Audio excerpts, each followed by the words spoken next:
Buenas tardes. La Universidad Nacional Autónoma de México, a través de la Facultad de Estudios Superiores Aragón, la División de Universidad Abierta Continua y a Distancia y el Centro de Estudios Hacendarios, les da la más cordial bienvenida a la segunda mesa de análisis rumbo al primer Congreso Internacional de Análisis Económico, mismo que se llevará a cabo los días 27, 28, 29 y 30 de septiembre del año en curso. Contaremos con la participación de más de 10 universidades nacionales y 14 países, entre los cuales, por supuesto, se encuentra Honduras. Para aprender un poco más sobre esta interesante economía, el día de hoy nos acompaña el doctor Henry Armando Rodríguez Corea, quien es doctor en Ciencias Sociales con orientación en Gestión del Desarrollo por la Universidad Nacional Autónoma de Honduras, experto en cooperativismo y realidad socioeconómica de Honduras, por mencionar solo algunos temas, y autor de investigaciones sobre economía social, desarrollo económico, sindicalismo, sector forestal y desarrollo municipal. Bienvenido, doctor Henry. Gracias, saludos desde Honduras. Un verdadero honor compartir con ustedes. Muchas gracias, doctor Henry. De igual manera, contamos el día de hoy con la presencia del distinguido doctor Helmis Cárdenas, quien es economista internacional para el desarrollo y maestro en política económica por la Universidad de Illinois. Posee amplia experiencia en macroeconomía y análisis sectorial, institucional, financiero y económico, y además de esto también en impacto en proyectos sociales y ambientales. Actualmente es académico de la carrera de Economía en la Universidad Nacional Autónoma de Honduras. Un gusto contar con su presencia, doctor. Muchísimas gracias, Dulce, todo el equipo. Para nosotros es un placer poder compartir con ustedes. Al contrario, doctor. Antes de comenzar con nuestra entrevista, cedo la palabra al maestro Carlos Loesa Manzanero, coordinador del Centro de Estudios Hacendarios, quien es el principal responsable de la organización de este magno evento. Adelante, maestro Carlos. Muchas gracias. Muy buenas tardes, amigas y amigos de Honduras. Evidentemente que es un gran gusto que puedan acompañarnos distinguidos académicos de la calidad que ahorita la maestra Dulce Hernández señaló. Decirles que estamos muy complacidos de que podamos contar con su participación y un poco señalarles que el tema central del día de hoy, del próximo seminario que va a ser un congreso internacional, es algo en donde todo el continente, yo diría a nivel internacional de manera conjunta, se está procurando trabajar para encontrar las mejores formas y los mejores caminos para llegar al punto definido, y que es básicamente recuperación económica. Más allá de planteamientos ortodoxos, de planteamientos de diferentes, cada uno de los señalamientos en cada una de las naciones, lo más importante es que podamos encontrar de manera conjunta, de acuerdo a las características de cada economía, de cada nación, pues insisto, los puntos importantes para podernos acercar y poder emprender todo un proceso de recuperación económica. Seguramente que los planteamientos de ustedes dos, amigos de Honduras, van a ser de lo más relevante en ese sentido, por lo que anticipadamente les agradecemos su participación y quedamos muy atentos a escucharlos, a escuchar esos planteamientos, y seguramente podremos estar haciendo de manera colegiada una serie de comentarios que más adelante los estaríamos realizando. Muchas gracias, Dulce, y bienvenidos nuevamente a este esquema de entrevistas en términos de grupos de análisis, y que en caso concreto que nos ocupa la nación de Honduras, tenemos la fortuna de que nos puedan acompañar todos ustedes. Gracias, buenas tardes. Muchas gracias, maestro Carlos. Bien, para entrar un poco en materia, me gustaría comenzar platicando con usted, doctor Henry Rodríguez, sobre algunos datos de la economía de Honduras. Según datos del Banco Mundial, Honduras había registrado la segunda tasa de crecimiento económico más alta de Centroamérica Esto previo a la pandemia, superado solamente por Panamá. Esto se venía reflejando en, digamos, indicadores como el crecimiento del PIB en 2017, 2018, 2019, en 4,8, 3,7, 2,7 respectivamente, según análisis del Banco Mundial. Recordar que Honduras, pues, no solo tuvo el impacto, como todo el mundo, de esta pandemia y de esta crisis derivado de ello, sino que además de esto hubo fenómenos climatológicos como ETA e IOTA en noviembre del 2020 que también afectaron su economía. Doctor Henry, ¿cuáles son los efectos que podemos identificar provocados por la actual crisis económica derivado de la pandemia de COVID-19 y los fenómenos que golpearon a Honduras en noviembre del 2020? Bueno, la crisis económica provocada por la COVID-19, como sabemos, tuvo un origen muy distinto a cualquiera de los eventos económicos precedentes en los últimos 100 años. Estábamos acostumbrados a que el capitalismo entrara en crisis de mercados, crisis financieras, pero no esperábamos un fenómeno proveniente de la salud. Y esto vino a dificultar la situación del país, como la de todos los países, porque se juntan no solo el choque interno que paraliza la economía, sino que eso se conjunta con un choque externo por los efectos que se producen en la economía mundial.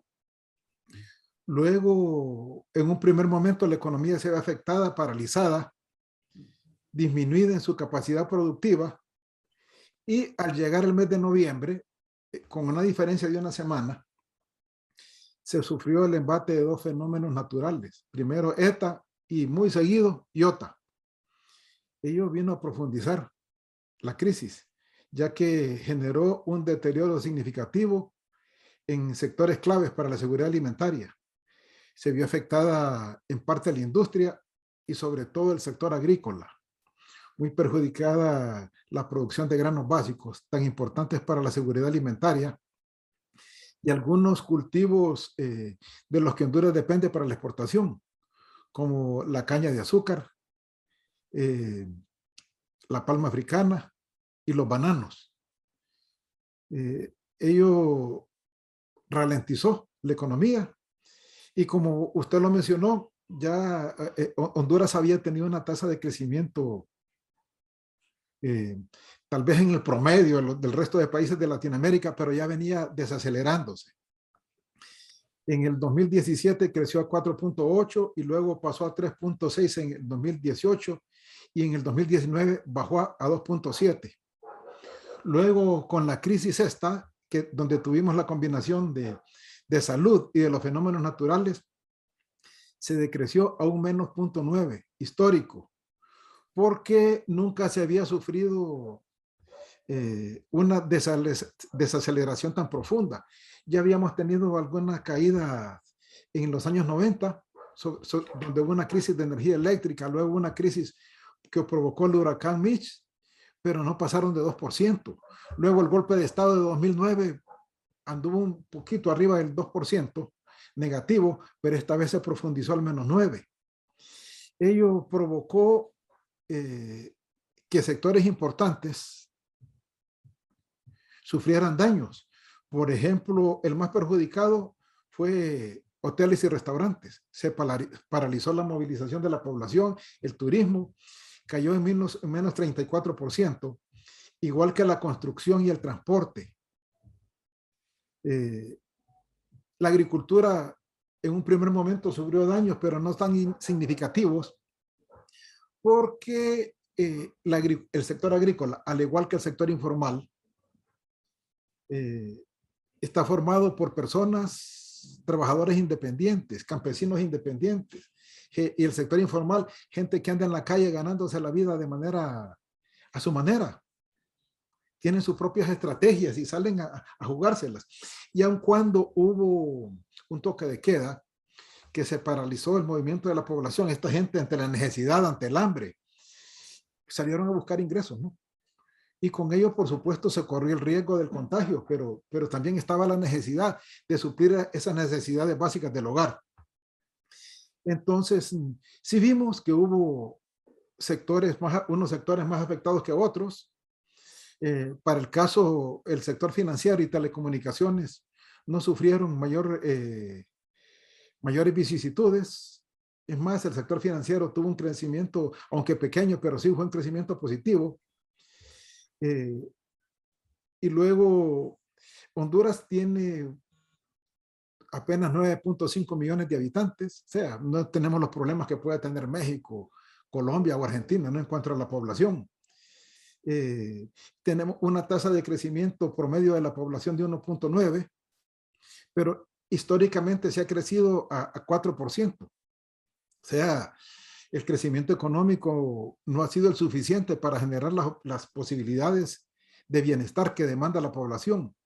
Y ahora con una crisis como esta, pues, ello ha provocado de que se haya aumentado la pobreza. En este momento hablamos de un promedio de pobreza en el país del 70% de los hogares. Antes de la pandemia andábamos en 59.3 y en este momento, como les mencioné, andamos rondando el 70. O sea, hemos tenido un aumento del 11%. Ello también ha arrastrado el incremento de la pobreza extrema a un 54.3%. Personas que no generan los ingresos suficientes para cubrir la canasta básica de alimentos.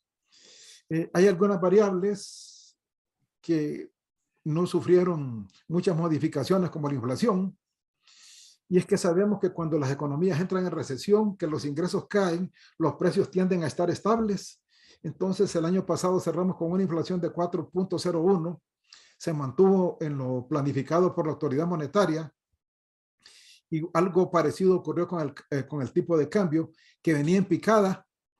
Estábamos llegando a 25 lempiras por dólar antes de la crisis, y en estos momentos estamos en un 23.80. O sea, durante la crisis se ha apreciado en más de una lempira ese tipo de cambio, por supuesto, por la caída de la actividad económica, por la caída de los precios internacionales del petróleo, y porque pese a los pronósticos que se tenían de las remesas, estas lejos de disminuir repuntaron y le aportaron al país el año pasado aproximadamente 6.000 millones de lempiras.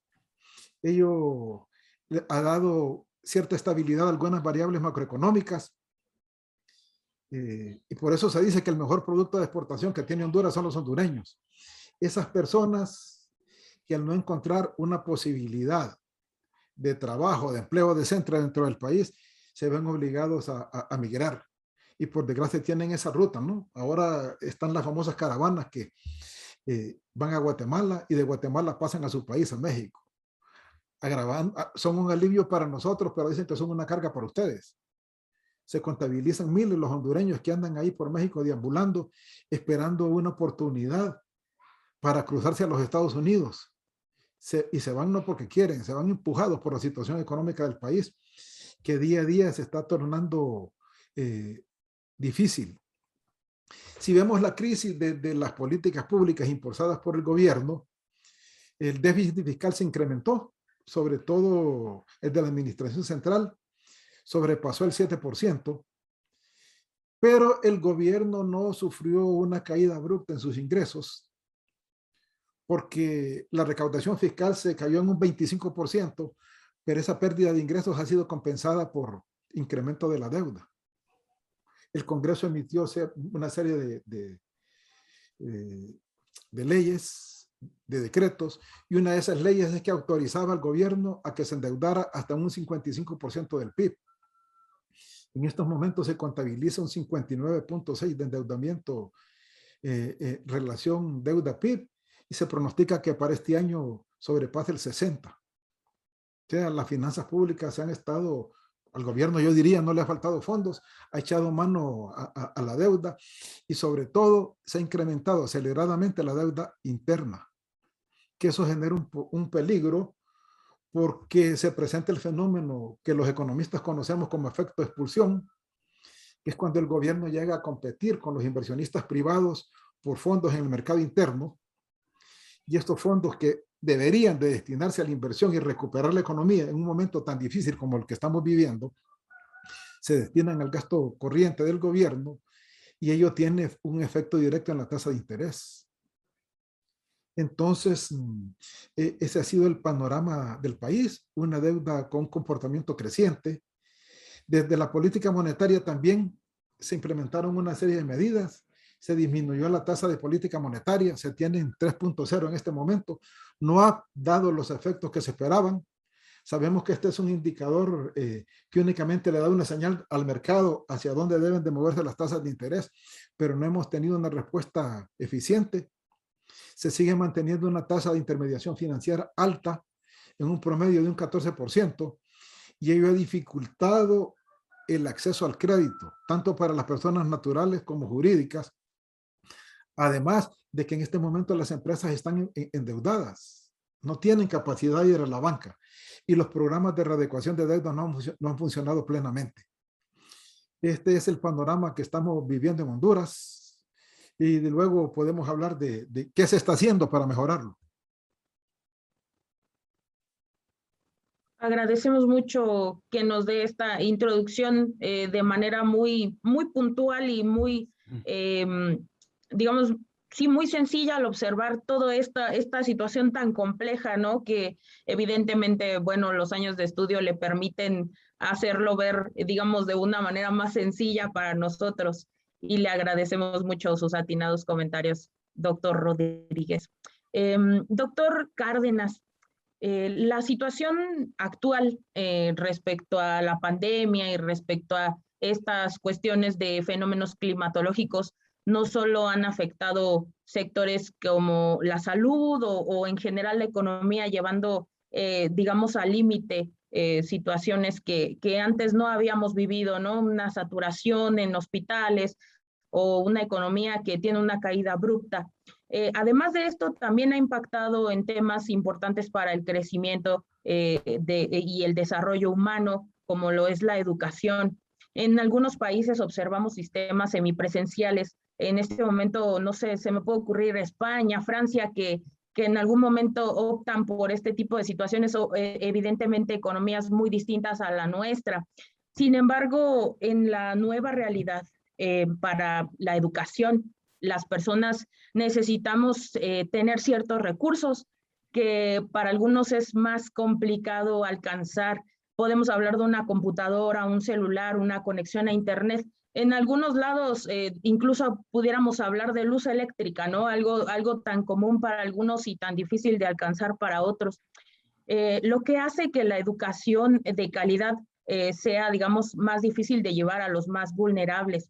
Aunado a esto, según estimaciones de la Universidad Nacional Autónoma de Honduras, la pobreza en su país se incrementó en 2020 en 10,7 puntos porcentuales respecto al año anterior, 2019.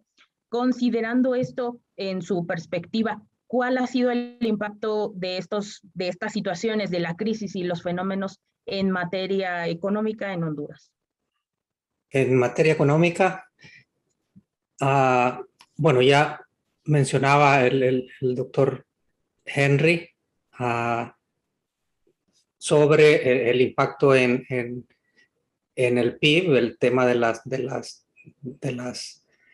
cómo nos afectó con los fenómenos naturales también, sectores importantes de exportación que nos han traído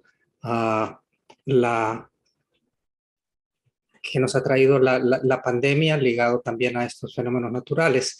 Y también, obviamente, nos ha afectado varios otros sectores, como usted dice, en materia de salud y también, obviamente, en temas de educación.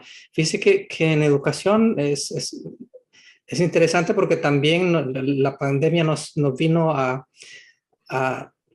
desnudar, a hacer mucho más visible una situación de precariedad que teníamos en el sector.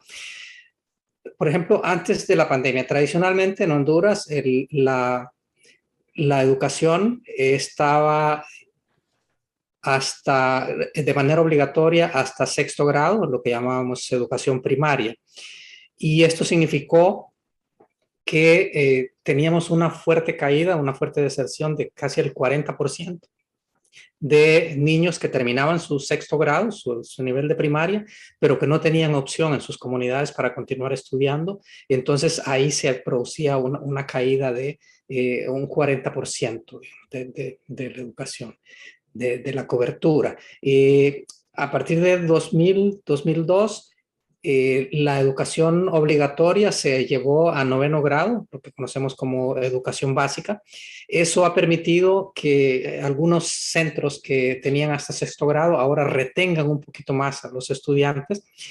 Sin embargo, la caída, la cobertura en este tercer ciclo de educación básica de 7º a 9º grado todavía sigue siendo alrededor de un 75%, o sea, todavía tenemos mucha deserción en este caso. Además, tenemos casi un 20% de las escuelas que son unidocentes. Tenemos un sector rural bastante disperso, con muy pocos estudiantes, y entonces hay un solo maestro atendiendo varios grados, y eso obviamente nos afecta la calidad de educación. Con estos temas de deserción que mencionábamos en el tercer ciclo y la situación de pobreza y precariedad que se mencionaba, el Instituto Nacional de Estadística estimaba que teníamos alrededor de 1 millón de niños, jóvenes y adolescentes fuera del sistema educativo. Y con grave aún, porque son de los que conocemos como ninis, ¿no? Personas que no estudian ni trabajan, entonces estaban fuera del sistema. ¿Qué pasa con el tema de la pandemia? Obviamente, hemos tenido las escuelas cerradas desde marzo del 2020 y hasta ahora no hay ninguna escuela abierta. Se habla de iniciar ahora una piloto, más o menos con algunos municipios, para hacerla semipresencial, el tema de educación. Entonces, recién ahora vamos a retomar. Todavía hay mucha oposición del sector magisterial, de los docentes, que todavía tienen mucha reticencia, ponen varias condiciones. Muchas son razonables, como que todos los maestros estén con su dosis completa de vacunación, que los niños también tengan acceso a vacunas. Obviamente estamos hablando de 12 años en adelante, aunque todavía en el país hasta 18 años en adelante es donde va cubriendo la vacunación, ¿no? También tenemos muchos centros escolares que no tienen acceso a buena calidad de agua, incluso con energía. Entonces, esto es la situación con que nos encuentra la pandemia. De manera similar, con el tema de acceso a Internet, que se menciona que ahora, bajo esta nueva realidad, se vuelve un bien indispensable. Solamente un 39% de los hogares, según las estadísticas del INE, tenían acceso a Internet, y principalmente a través de celulares. A través de Internet domiciliario, solamente un 19% de los hogares, y principalmente en sectores urbanos. O sea que en el sector rural era muy baja la cobertura, y tenemos entonces muchas de estas dificultades, ¿no? Con la pandemia entonces ahora prácticamente vamos a tener año y medio, quizás vamos a completar los 2 años fuera del sistema, y lo más seguro hasta el próximo año podamos ya retomar un poquito más, dependiendo de cómo se dé la piloto que se está planteando ahora, que la piloto además tiene la particularidad de que va a ser voluntaria de parte de los padres de familia. Entonces los padres tienen que autorizar, y las comunidades tienen que participar en estos procesos. Aunque de hecho ahora, dada la baja cobertura y que los pocos que tienen acceso es a través de celulares, entonces incluso por WhatsApp los maestros han estado sacrificando, enviando materiales, o algunos imprimiendo materiales en el sector rural y yéndolos a dejar a las viviendas, y después entonces han estado así casi semipresencial, pero esperamos que con esto se inicie una nueva fase. Se estima que a raíz de la pandemia, más o menos, estos estos adolescentes, niños fuera del sistema educativo, han subido a 1.4, 1.5 millones del millón que teníamos antes de la pandemia.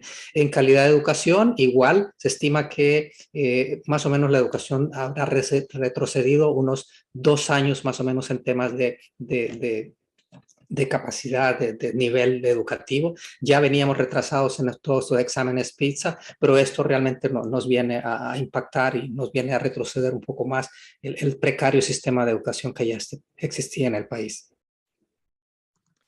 Qué interesante, definitivamente, este tema de educación, doctor Cárdenas, porque además de esto hay que considerar que los niños que el día de hoy están estudiando, pues serán justamente quienes se integren en los años futuros al mercado laboral y sin duda alguna esta pandemia seguirá teniendo repercusiones en lo futuro, en diversas ramas, ¿no? Se están viendo truncadas ciertas habilidades que a lo mejor de manera presencial ellos pudieran desarrollar y bueno, están adquiriendo otras nuevas que por la situación tuvieron que aprender. Entonces va a ser interesante también el observar cómo va a evolucionar esto. Y respecto a eso, doctor Rodríguez, platicábamos un poco sobre esta situación que hay digamos, esta brecha de ingresos que existe muy marcada en Latinoamérica en la situación actual para la recuperación. Sin duda alguna se necesita de la colaboración tanto del sector privado como del gobierno para apoyar a los que menos tienen o para apoyar en cuestión de empresas. En su opinión, me gustaría que nos platicara cómo cree que ha impactado esta situación a su país. ¿Existen apoyos económicos por parte del gobierno para la población más afectada por estas situaciones?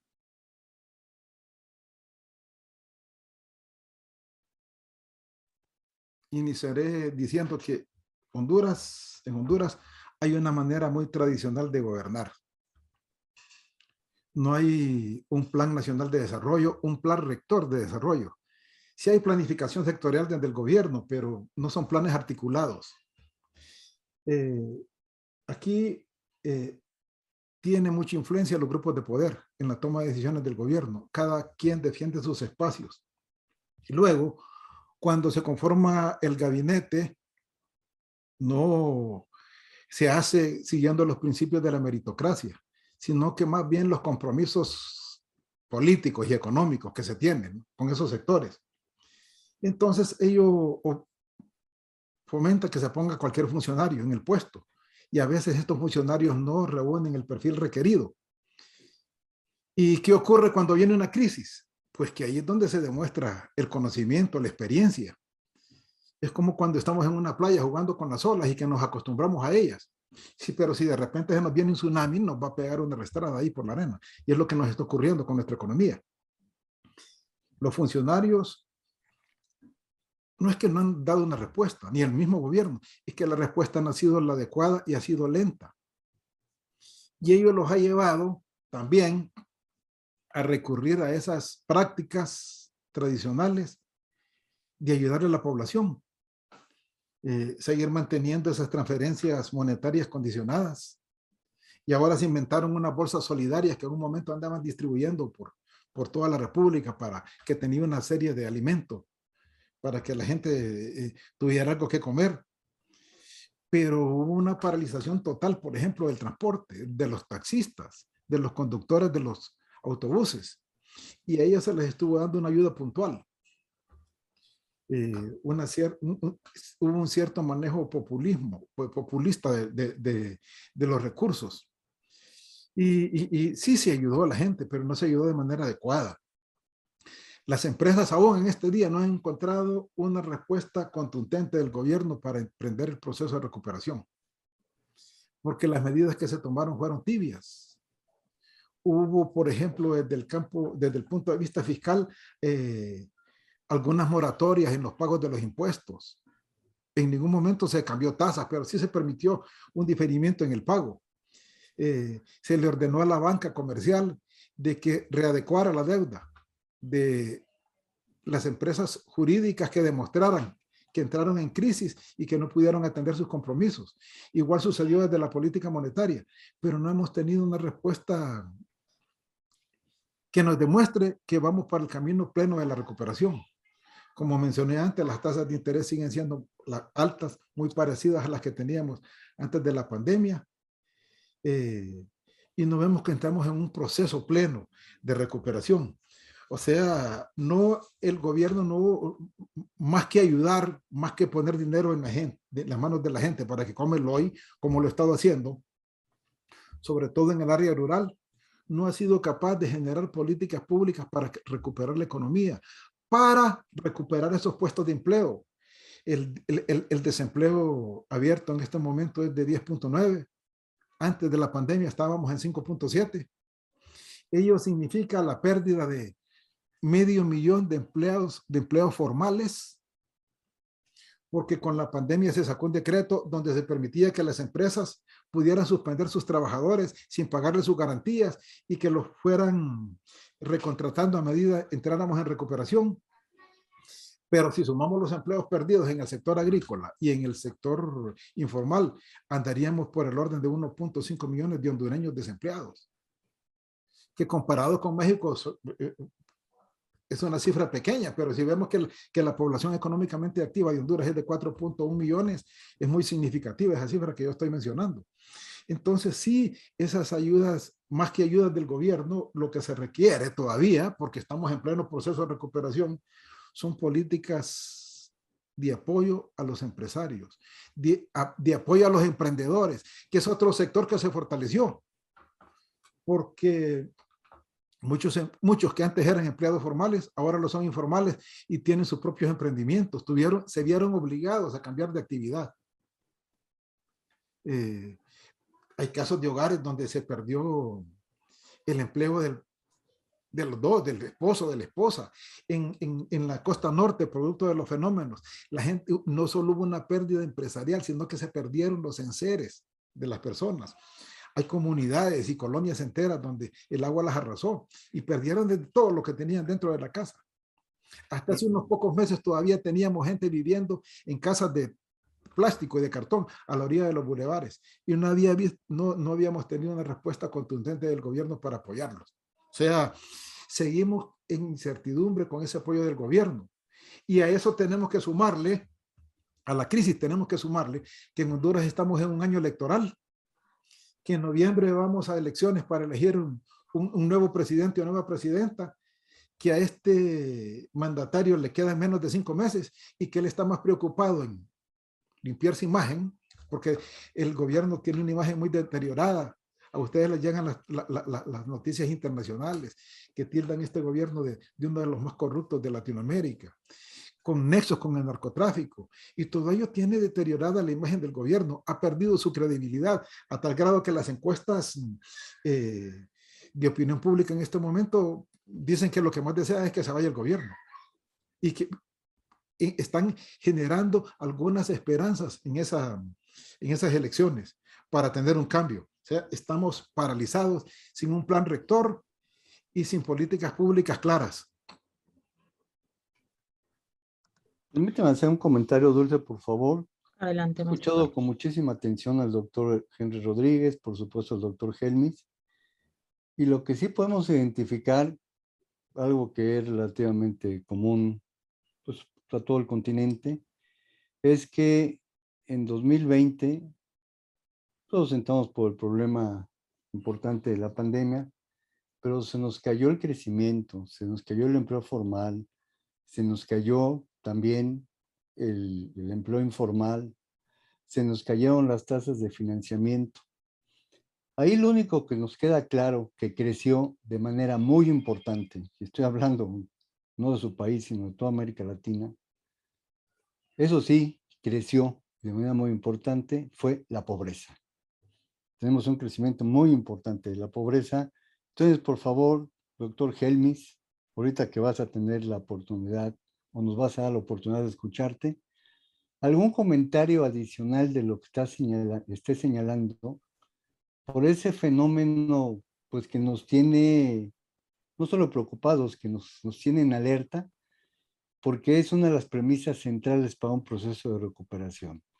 No basta que podamos empezar a tener tasas de crecimiento positivas.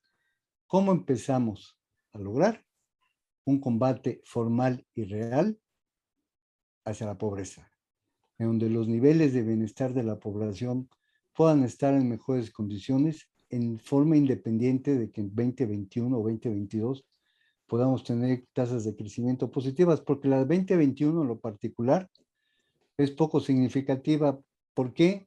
Porque va a ir respecto de una caída, de una cifra negativa. Entonces, en el 2022 estaremos empezando a identificar avances relativamente reales.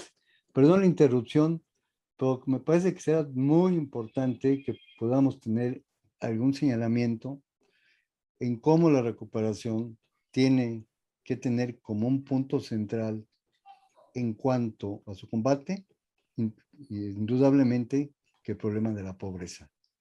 Perdón, Dulce, adelante, pero doctor Cárdenas, doctor Henry, ustedes nos han dado una gran explicación, pero por favor, ¿cómo ven hacia el combate a la pobreza en su nación?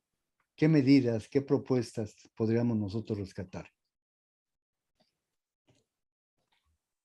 Bien, quizá como primer punto hay que resaltar que tenemos prácticamente 20 años, poco más de 20 años con programas de combate a la pobreza.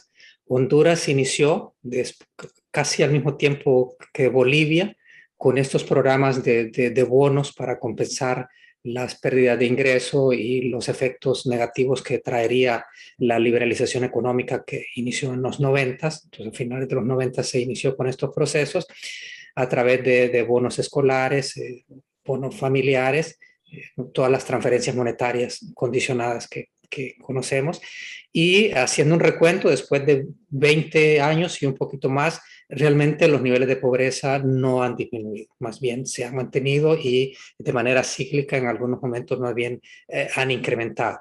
Como mencionaba el doctor Loesa, realmente el problema es más de fondo. El problema es que el modelo de crecimiento que estamos teniendo no es inclusivo. Digamos, no basta con crecer, como ya mencionaba Dulce, la referencia histórica, aun cuando veníamos en desaceleración, pero crecimiento de 4.8%. Arriba de 3%, pero que no se traducen en disminución de la pobreza. Una parte de esto, también lo mencionaba el doctor Henry, es en la estructura económica. Si tenemos 70% del empleo generado en el sector informal, ya de por sí, esto implica que una buena parte de estos, prácticamente estamos hablando de casi un 20%, que no recibe ni siquiera el salario mínimo que está legalmente establecido. Ni hablar de acceso a seguridad social, y mucho menos a cotizar a un fondo de pensiones para disminuir la pobreza en la vejez y propiciar algún consumo, y realmente eso no se ha estado dando, ¿no? Tenemos otra buena parte de la población que también trabaja a tiempo parcial, como parte de las actividades de flexibilización del mercado laboral. Se introdujo hace como unos 8 años la posibilidad de hacer contratación de trabajo por horas. Entonces ahora eso hizo que muchas empresas se deshicieran de sus trabajadores formales a tiempo completo que tenían y han optado mucho por estos trabajos temporales. Obviamente, esto ha favorecido bastante el crecimiento del sector turismo, por ejemplo, en donde el tener contratos formales mensuales era una rigidez, porque muchos de estos sectores turísticos eran visitados durante los fines de semana o básicamente durante algunos periodos de festivos de Semana Santa, y ellos tenían que contratarlo por todo el mes, aunque solo trabajaran los fines de semana. Digamos, de alguna manera fue flexibilización. Sin embargo, las empresas no hubo suficiente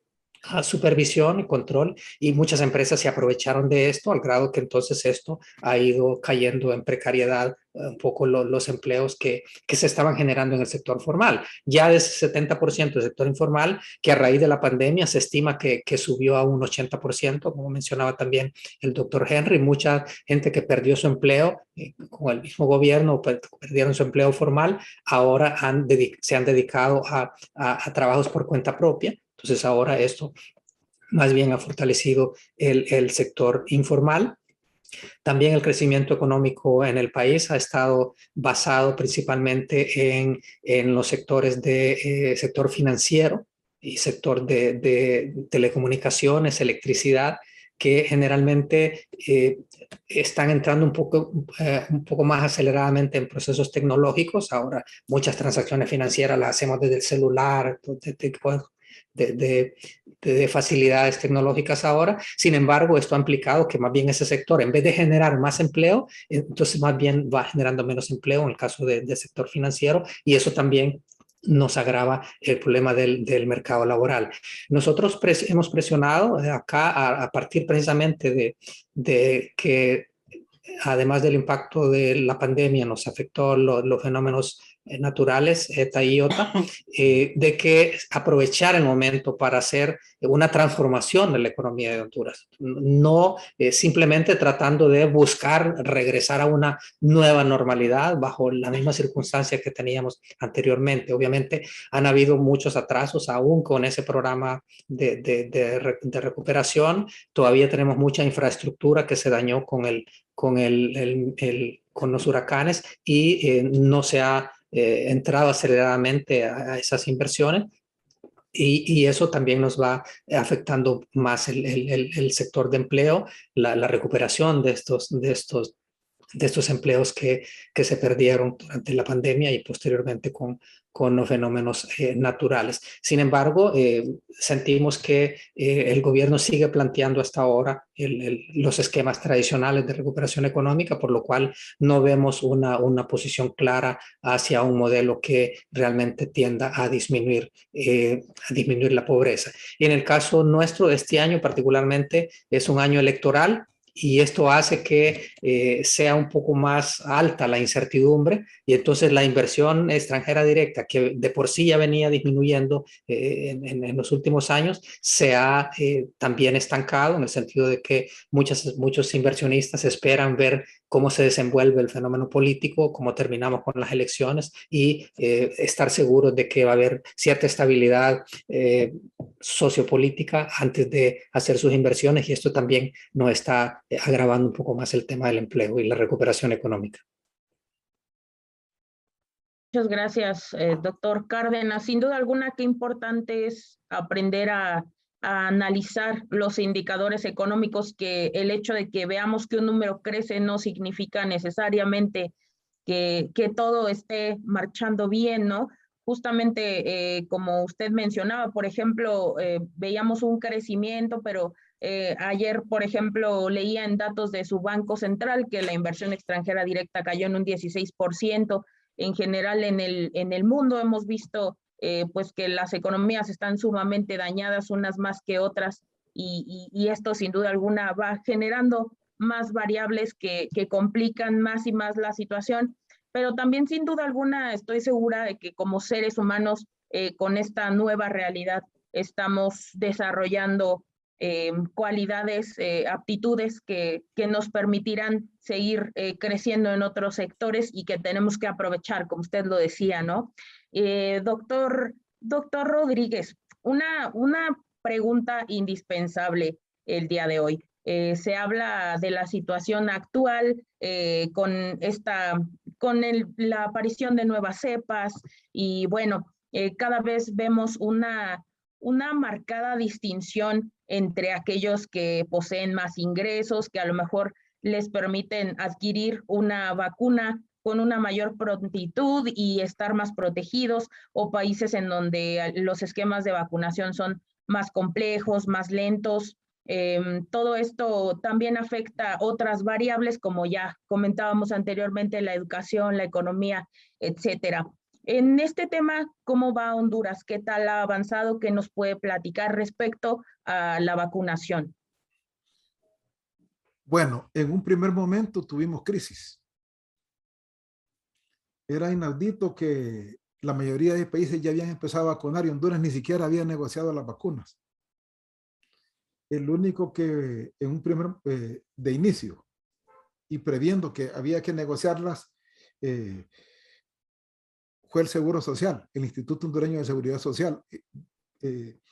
Negoció 700,000 dosis de vacunas solo para sus afiliados. Luego el gobierno se quedó corto. Empezaron a venir las donaciones, el gobierno empezó a comprar. Ahora hace poco estábamos en crisis con la vacuna rusa porque hubo unos 40,000 hondureños a quienes se les puso la primera dosis y no había la segunda. Gracias a Dios ya vino y se pudo cubrir. Pero Honduras tiene una ventaja, ¿no? Que como lo dije antes, solo somos 9.5 millones de habitantes y la población meta a vacunar es de unos 7 millones. La inmediata, la que se puede insertar en el mercado laboral y que cubre todos los adultos. No tenemos casos como ustedes que necesitan muchos millones de vacunas. Entonces, sí se ha entrado en el proceso de vacunación. A este momento se dice que ya hay unos 4 millones de hondureños, aproximándose a 4 millones de hondureños que ya recibieron la primera dosis. Cerca de 1 millón que ya tienen las 2 dosis. Y recordemos que hoy se abrió la campaña política en el país. Yo ya abiertamente, hasta una semana antes de las elecciones en noviembre, ya los políticos pueden hacer campaña libremente y que la vacuna pues se va a volver parte de la campaña del partido que está en el gobierno y que ellos van a tratar de vacunar la mayor cantidad de gente para lograr votos, por supuesto. Pero sí creemos que podemos lograr, si no en este año plenamente, que toda la gente esté vacunada a principios del próximo año. Lo que sí es preocupante es que algunas cifras de contagio, con la vacuna, con todo lo que se ha hecho para tratar de prevenir a la gente, esas medidas de bioseguridad, lavarse las manos, el distanciamiento, la mascarilla, es asombroso que estamos cerrando el mes de agosto y que estamos en el pico más alto de la pandemia. O sea, el nivel de contagio no baja en este país. Se debería de esperar de que si yo digo que ya tenemos vacunados una buena cantidad de personas con la primera dosis y otra con la segunda, ese nivel de contagio bajara, pero no. Es alarmante que esa curva de contagio sigue en ascenso. Dicen los expertos que producto de las nuevas cepas, que esa transformación que está teniendo el virus es lo que le está provocando. Pero sí, en Honduras no ha funcionado definitivamente las medidas preventivas, las cifras lo demuestran. Y eso sería peligroso para la economía porque va a retardar más el regresar plenamente a las actividades de producción. Va a retardar más el regreso a las escuelas. Y entonces estamos todavía en esa incertidumbre, ¿no? ¿Cómo generar un programa para hacer conciencia en la población que necesitamos volver a nuestras actividades, pero tratando de correr el menor riesgo? Porque en la medida de que ese pico de crecimiento se mantenga hacia el alza, va a ser muy difícil volver a la normalidad. Sí, sí, sin duda alguna. Compartimos algunas similitudes entre países en Latinoamérica y es de verdad que muy triste el ver cómo una situación que afecta a tanta gente se puede utilizar de tantas maneras. Para ir cerrando esta, sin duda, interesante e invaluable mesa de análisis, doctor Cárdenas, haciendo, digamos, una recopilación de lo que hemos platicado el día de hoy. ¿Cuál es el pronóstico para Honduras que ustedes pudieran esperar? ¿Qué podemos observar en el corto, mediano, largo plazo? ¿Qué piensa usted que viene para Honduras en lo futuro? Bueno, nuestra economía depende bastante del sector externo. Incluso las proyecciones del Fondo Monetario hablan de que podemos crecer hasta un 5.2%. El Banco Central tiene un rango estimado de crecimiento entre el 3.2 al 5.2%. Sin embargo, dadas estas consideraciones que hemos estado viendo de la baja tasa de vacunación hasta ahora, la tardanza en las labores de restauración de la infraestructura del país, el tema de la incertidumbre en cuanto al proceso político, el tema de que se ha agravado el sector informal, que se ha ampliado. Nosotros sentimos que el crecimiento económico va a andar cerca del 3%, quizás un poquito arriba, un poquito abajo, pero no creemos que va a llegar muy allá, digamos. También nos ha favorecido, como ya se mencionaba, el sostenimiento de la economía a partir del consumo proveniente de las remesas. No estamos hablando que están representando ya el 22-23% del Producto Interno Bruto para este año, y eso es lo que está dinamizando el consumo, está permitiéndonos acumular casi 8 meses de importaciones en cuanto a las reservas. Eso le ha dado estabilidad al INPIRA, incluso se ha venido apreciando. Si tenemos la suerte y todavía mejoran los precios del café, que es en este momento nuestro principal rubro de exportación, confiaríamos en que eso le va a dar también un cierto dinamismo a la economía, pero estimamos que no vamos a llegar a esos niveles que está mencionando Banco Central de 4 o 5%, pensamos que no. Sin embargo, recalcamos la situación de que no basta con simplemente retomar senda de crecimiento, sino cómo buscar un crecimiento inclusivo que pueda ser más generalista y que nos ayude a disminuir la desigualdad. Digamos, tenemos un índice de Gini que teóricamente ha bajado un poco, andábamos 0.58, ahorita andamos 0.52, sin embargo seguimos siendo una economía altamente desigual. Entonces esto nos está también limitando de alguna manera esa muy desigual distribución del ingreso en cuanto al mismo crecimiento económico. En el tema del mediano plazo, más bien cuando hablamos de que el nivel educativo estamos prácticamente retrocediendo 2 años, la matrícula educativa aún en el nivel superior, tanto en la educación pública como privada en el sector superior, cayó la matrícula entre 17 a 20%, ligado a esta misma situación de que muchos hogares no pueden mantenerse para las clases en línea, y entonces no hemos recuperado los niveles. En el caso de la educación de la Universidad Autónoma, por ejemplo, teníamos arriba ya de 90,000 estudiantes y cayó a 77,000 y ahora estamos como llegando hasta arriba de los 80, pero esto nos impacta también el tema de de la cobertura en educación, que sabemos que es un elemento importante para efectos de mejorar la productividad y basar el crecimiento en el mediano y largo plazo. Muchas gracias, doctor Cárdenas. Sin duda alguna, esta mesa de análisis ha sido muy productiva, muy provechosa. Hemos aprendido mucho el día de hoy. Los comentarios que aquí se vertieron sin duda son invaluables rumbo a este Congreso Internacional de Análisis Económico. Maestro Carlos, antes de concluir, ¿hay algo que quisiera comentarnos?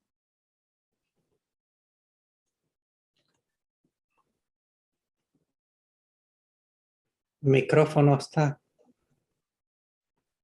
Parece que ahora sí. Sí. A ambos agradecerles de verdad su participación. Hemos escuchado con gran atención todos sus planteamientos y simplemente decirles que el próximo Congreso tiene como propósito identificar planteamientos y propuestas, fundamentalmente estas, porque como han ustedes señalado con mucho acierto, se trata de una crisis absolutamente sin precedentes. No es la crisis estructural, aquella que venía de una desaceleración, un esquema pues de crisis a donde el ciclo económico presenta sus efectos. Estamos hablando de algo que tuvo y tiene todavía impactos que no tienen ni siquiera todavía una explicación formal en términos científicos. Entonces, busquemos nuevos esquemas. Seguramente los vamos a identificar y en ese propósito está inmerso el Congreso Internacional de Análisis Económico, para el cual ustedes de verdad, su participación de esta tarde ha sido de lo más productiva, como decía la maestra Dulce, de lo más provechosa.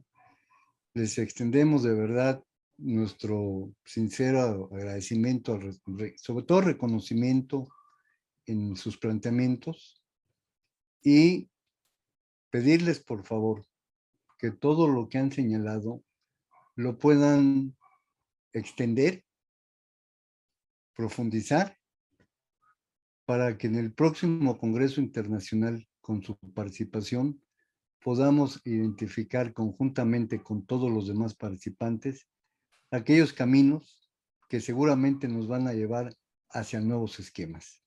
La crisis es profunda, es cierto. Los estragos son sin precedentes, es cierto. No tenemos la menor duda de que vamos a recuperar los esquemas que nos permitan ir hacia nuevos esquemas que nos lleven a nuevos niveles de bienestar para toda la población latinoamericana. Y reitero a ustedes dos, y me anticipo al cierre, para decirles de verdad, nuestro más amplio reconocimiento, doctor Helmis Cárdenas, doctor Henry Rodríguez, de parte de todos nosotros, de verdad, nuestro máximo reconocimiento. Buenas tardes. Muchas gracias, maestro Carlos. Y asimismo queremos recordar a nuestra amable audiencia que podrán escuchar más respecto a la economía de Honduras en este primer Congreso Internacional de Análisis Económico que reiteramos se llevará a cabo del 27 al 30 de septiembre de 2021. Puede consultar todo lo relacionado al evento en nuestra página de Facebook, Congreso Internacional de Análisis Económico, o bien escribirnos al correo electrónico congresoanálisis-económico@aragon.unam.mx. Nuevamente agradecemos al doctor Henry Rodríguez y al doctor Helmis Cárdenas por su participación y todos los comentarios que, bueno, pues nos han dado en esta, sin duda, interesante mesa de análisis. Muchas gracias, doctor Rodríguez. Muchas gracias, doctor Cárdenas. Gracias a ustedes. No quisiera omitir, de verdad, no quisiera omitir el transmitirles un saludo muy cordial del director de la FES Aragón, el ingeniero Fernando Macedo. Nuevamente, buenas tardes y muchas gracias. Gracias. Agradecemos mucho Gracias. también a nuestra audiencia habernos Gracias a acompañado ustedes. en esta segunda mesa de análisis sobre la economía de Honduras rumbo a este primer Congreso Internacional. Y bueno, también agradecerles mucho su compañía y esperar que nos acompañen en la siguiente mesa. Muchas gracias. Muchas gracias. Buenas tardes.